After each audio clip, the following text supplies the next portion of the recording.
मनसर एक बहुत बड़े महत्वपूर्ण विषय पर बिल पर यहाँ चर्चा हो रही है।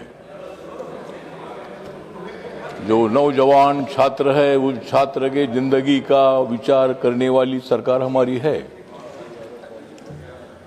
अपोजिशन वाले जो भी आरोप लगाना है लगाते रहो, जितना आप हमारे ऊपर आरोप लगाते रहोगे उतना हम आपको भगाते रहेंगे। आरोप लगाने की आदत तो होती है, अपोजिशन में तो आरोप लगाना ही चाहिए, ऐसा आपको लगता है, लेकिन उसको लोकतंत्र नहीं बोलते हैं। जरूर सुझाव आपने देना चाहिए।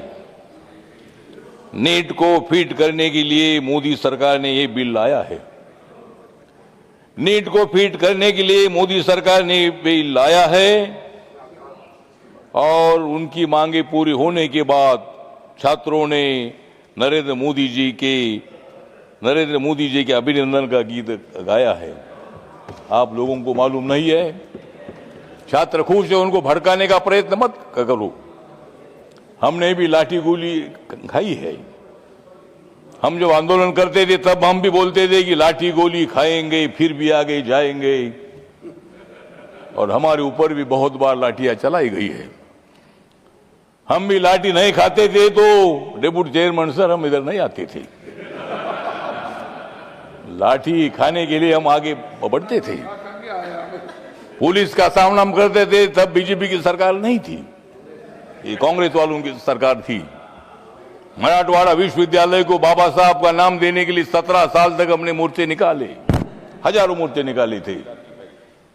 आखिर में बाबा साहब अंबेडकर जी का नाम मिला, हमने सरकार का अभिनंदन किया था। तो मोदी जी जो है, मोदी जी ये जादूगर है। हम छात्रों के आंदोलन की तरफ मेरा पूरा ध्यान था। आप लोगों को मालूम है कि अमेरिका से भारत आया था चुपके चुपके। अमेरिका से जो भारत आया था चुपके चुपके, उनका नाम है अभिजीत दीपके। अभिजीत दीपके मेरे समाज का है। अभिजीत दीपके अम्बेडकरवादी भी है। अभिजीत दीपके ये मतलब आंदोलन उन्होंने खड़ा किया, विषय इम्पोर्टेंट था और सरकार ने उनकी मांगे पूरी की है। लाठी चार्ज तब होता है जब हम कोई पुलिस पर पत्थर मारते हैं। पार्लियामेंट का घेराव की घोषणा तो होती है, ठीक है, ये रेल भवन तक उनको आने का मौका दिया था। 25 दिन तक आंदोलन वहां करते थे, शांति से आंदोलन करते थे, किसी पुलिस ने लाठी नहीं चलाई थी। लेकिन जब मतलब यहां पार्लियामेंट की तरफ घुस कर आने का प्रयत्न हुआ तब पुलिस को लाठी चलानी पड़ी, लेकिन मैं उसका समर्थन नहीं करता हूं। जरूर इसकी इंक्वायरी भी होनी चाहिए। जितेंद्र सिंह साहब इधर है, उत्तर देने वाले हैं।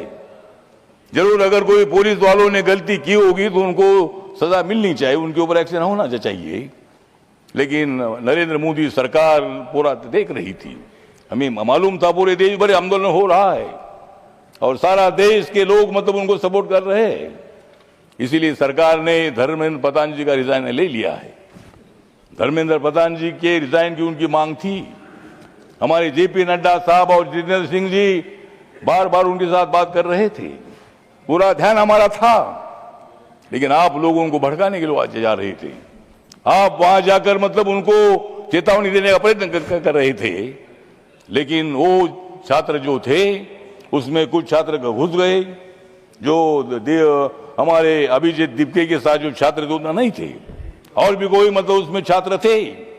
उन्होंने मतलब बैरिकेड तोड़कर इधर आने का प्रयत्न किया था, पार्लियामेंट की तरफ घुसने का प्रयत्न किया था।